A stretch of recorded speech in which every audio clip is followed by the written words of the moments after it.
ஆயுத பூஜை, சரஸ்வதி பூஜை, நவராத்திரி திருவிழா இன்று ஆரம்பம். இந்த நன்னாளில் நமக்கு நாராயணிய பாராயணம். இன்றைய தினம் நாராயணத்தில் 17வது தசகம் துருவ சரித்திரம் பாராயணம். நமக்கு இன்று இந்த கொலுவோட முதல் நவராத்திரி நாளில் பாராயணம் நம்ம எல்லாம் சேர்ந்து பாராயணம் பண்ணுறதுக்கு நம்ம ரொம்ப கொடுத்து வச்சுருக்கணும். துருவ சரித்திரம் எப்போவுமே நாராயணியம் படிக்கிறப்போ 100 நாள் பாராயணத்தில் அன்னைக்கு என்ன தசகம் படிக்கிறீங்களோ அதோட பாகவத கதைகளை படிச்சுட்டு அந்த தசகத்தை அடுத்த நாள் அப்போ தான் நம்ம அந்த நாராயணத்துக்குள்ள ரொம்ப இன்வால்வ் ஆக முடியும். பாகவதம் 18,000 ஸ்லோகங்களால் ஆனது. ஆனால் நாராயணிய பட்டத்திரி அவர்கள் வெறும் 1034 பாட்டு ஸ்லோகத்தில் அப்படி ஹோல் பாகவத கதைகள் அடக்கி நமக்கு லட்டு மாதிரி கொடுத்துருக்காங்க. அப்புறம் 2வது பாராயணம் பண்ண நமக்கு பாடியிலேயே வைப்ரேஷன் வரும். நம்ம சொல்கிற சொல்லும் செயலும் எல்லாமே எல்லாத்துக்கும் எல்லாம் நடக்கும். இன்னைக்கு 17வது தசகம் துருவ சரித்திரம். அதோடைய கதையை நான் சுருக்கமாக சொல்கிறேன். ஏன்னா பாகவதத்தில் விரிவாக இருக்கும். அத்தனை விரிவான ஸ்லோகங்களை நாராயண பட்டத்திரி அவர்கள் வெறும் 11 ஸ்லோகத்தில் அடக்கி அழகாக நம்மளுக்கு கொடுத்துருக்காரு. அதாவது உத்தான பாதன் என்னும் ராஜா, அவர் அந்த ராஜ்யத்தை ஆண்டு வந்தார். அவருக்கு 2 மனைவிகள், சுருச்சி, சுனிதி.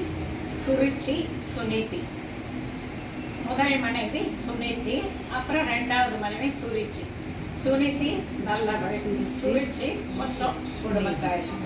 அதனால இப்படி வாழ்ந்து வரும்போது 2 பேருக்குமோ ஒரு பையன்.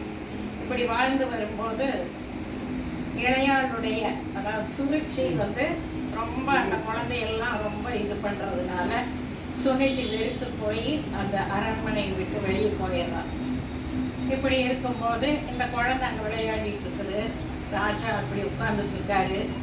சுருச்சியோட குழந்தை அப்பா மடியில் ஏறி விளையாடுது. உடனே துருவன் சுனிதியோட பையன் துருவனுக்கு ஆசை, தன் அப்பாங்கிறத தெரிஞ்சுட்டு தானும் ஏறி மடியில் ஆடணும் அப்படின்னு போய் ஏறி உட்காரும்போது சுருச்சி ஓடி குழந்தைய இழுத்து விட்டுறலாம். போ அந்த பக்கம் அப்படின்ட்டு. உடனே குழந்தைக்கு எப்படி இருக்கும், 5 வயது குழந்தை ரொம்ப போய் அம்மா கிட்ட அழுகுது. உடனே அம்மாவும் மகனும் 2 பேரும் நம்ம இனிமேல் இங்கே இருக்க வேண்டாம், நாடகம் போயிடலான்னு சொல்லி காடு நோக்கி போயிடுறாங்க. அங்கே போயிட்டு சுனிதி குழந்தைக்கு எல்லாம் சொல்லி கொடுக்குறான். இப்படி எல்லாம் இருக்கணும், ஏதோ ஒரு பகவான் அனுகிரகத்தினால நம்ம மறுபடியும் நல்லா இருக்கோம் அப்படின்ட்டு தியானம் பண்ண சொல்லி எல்லாம் சொல்லி கொடுக்குறான் குழந்தைக்கு 5 வயசு. அப்படி அங்கே இருக்கும் காலத்தில் நாரதர் அங்கே வர்றார். நாரதர் வந்துட்டு குழந்தையும் அம்மாவை பார்த்து எல்லாம் புரிஞ்சுட்டு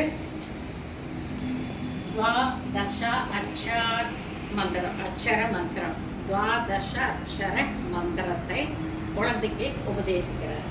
அது என்ன சொல்லுங்க பார்க்கலாம். 12 அக்ஷர மந்திரம் தெரியல. ஓம் நமோ பகவதே வாசுதேவாய. ஓம் நமோ பகவதே வாசுதேவாய 12 அக்ஷர மந்திரம். அதனால தான் இன்றளவும் குருவாயூரில் பார்த்தீங்கன்னா ஓம் நமோ பகவதே வாசுதேவாய, ஓம் நமோ பகவதே வாசுதேவாய ஓடிட்டே இருக்கும். அந்த மந்திரத்தை உபதேசித்து நீ இதையவே தினம் உச்சாடனம் பண்ணிட்டு தியானம் பண்ணிட்டு இருன்னு சொல்லி உபதேசம் செஞ்சு நாரதர் போயிடுவார். உடனே இவர் கடும் தவம், அம்மா சொல்கிறார், நல்ல கடும் தவம் செய், நமக்கு ஏதோ ஒரு விமோச்சனம் கிடைக்கும் அப்படின்ட்டு 3 மாதம் அப்படி ஒரு தியானத்தில் அமர்ந்து குழந்தை தியானத்திலேயே மூழ்கி இருக்கார். அப்போ பகவான் 3 மாதம் கழித்து பகவான் சொர்க்கலோகத்திலிருந்து கருடாழ்வார் சமேதமாக முன்னால் காட்சி கொடுக்குறார். 5 வயது குழந்தை, அக்ஷர அபியாசம் கூட ஆகல, ஆங்கிற அக்ஷரம் தெரியாது. பகவான் வந்து நிற்கிறாரே, என்ன பாடுறது, என்ன சொல்றது, என்ன சொல்லி துதிக்கிறதுங்கிறது ஒன்றுமே புரியல. உடனே மெய் மறந்து நிற்கும் போது கவலை அவனுக்கு, ஒன்றும் சோத்திரம் பண்ண முடியலையே அப்படின்னு. உடனே பகவான் அருகில் குழந்தை அருகில் வந்து தன்னிடம் உள்ள பாஞ்சஜன்யம் என்கின்ற சங்கால் இந்த வலது புறம் இப்படி கன்னத்தில் தடவுறார். அப்படி தடவி கொடுக்கும்போது அவ்வளவு ஞானமும் வந்துருக்கு. உடனே குழந்தை அப்படியே ஸ்தோத்திரம் பண்ண ஆரம்பிக்கிறார். ஸ்தோத்திரம் பண்றார். வாழும்போது பகவான் அனுகிரகம் கொடுத்துட்டு நீங்கள் நல்லா இருப்பீங்க. அதுக்கப்புறம் என்ன ஆகுது, உடனே அங்கே சுருச்சியோட பையன் நோய்வாய்ப்பட்டு இறந்துடுறான், சுருச்சியும் இறந்துடுறான். 2 பேரும் ராஜ்யம் வர்றாங்க.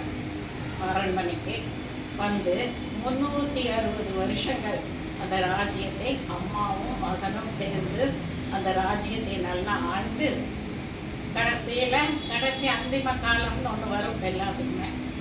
அப்போது உடனே கிளம்ப ஆயத்தமாகிறாரு. நம்முடைய இந்த கர்மா இதெல்லாம் பண்டமெல்லாம் முடிஞ்சது. துருவன் கிளம்பி போகிறாரு.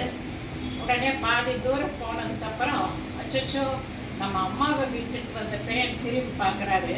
ஆனால் தாயானவள் சுனிதியானவள் துருவனுக்கு முன்னால் போயிட்டுருக்கா. ஓ, அம்மா நம்மளுக்கு முன்னால் போயிட்டுருக்காங்கன்னு துருவ பட்டம் போய் சேர்றாங்க.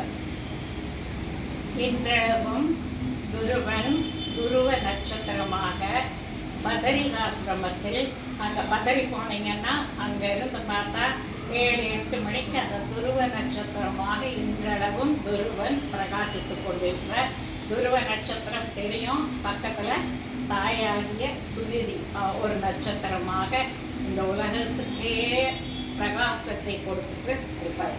அவ்வளவு விசேஷமான. இப்போ நாங்கள்லாம் போகும்போது இந்த ஒரு தடவை போகும்போது போகல, முதல் தடவை போய் அங்கே தங்கி இருக்கும்போது கரெக்டாக 7 மணிக்கு துருவ நட்சத்திரம் பார்த்தோம்.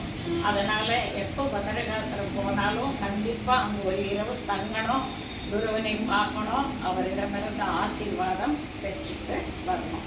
ரொம்ப விசேஷமானது. இந்த மாதிரி தான் ஒவ்வொரு நாராயணத்தில் ஒவ்வொரு ஸ்டோரியும் அப்படி அழகழகாக இருக்கும். நீங்கள் படிச்சிங்கன்னா அந்த, அதாவது நாராயணியத்திலேயே பகவானை வந்து ஆராதனை மட்டும் செய், அதாவது பகவத இது மட்டும் செய், வேற ஒன்றும் பண்ண வேண்டாம். கண்டிப்பாக நம்மளுக்கு ஞானம் சித்திக்கும். இப்போ நாராயணன் படிக்க தெரிஞ்சோ தெரியாமலையோ படிச்சுட்டு இருக்கிறீங்க, கண்டிப்பாக ஞானம். அது என்ன பகவான் சொல்லனா, பக்தி மட்டும் செய், பக்தி மட்டும் செய், பக்தி மட்டும் செய். பக்தி செய்ய செய்ய கண்டிப்பாக எல்லாத்துக்குமே ஞானம். எப்படி பகவானுடைய பாஞ்சஜன்யம் நம்மளுக்கு ஆசையாக தான் இருக்கு. பகவான் வந்து இருக்க மாட்டாரா, ஞானம் வராதா அப்படின்னு ஒரு இதாக இருக்கு. அதனால பக்தி செய்ய செய்ய எவ்வளவுக்கு அந்த பாராயணங்கள் பண்றோமோ கண்டிப்பாக அந்த பாடியில் வைப்ரேஷன் நம்ம சொல்றது எங்கே எது சொன்னாலும் பலிக்கும். அதுக்கு என்ன பண்ணணும், நல்லா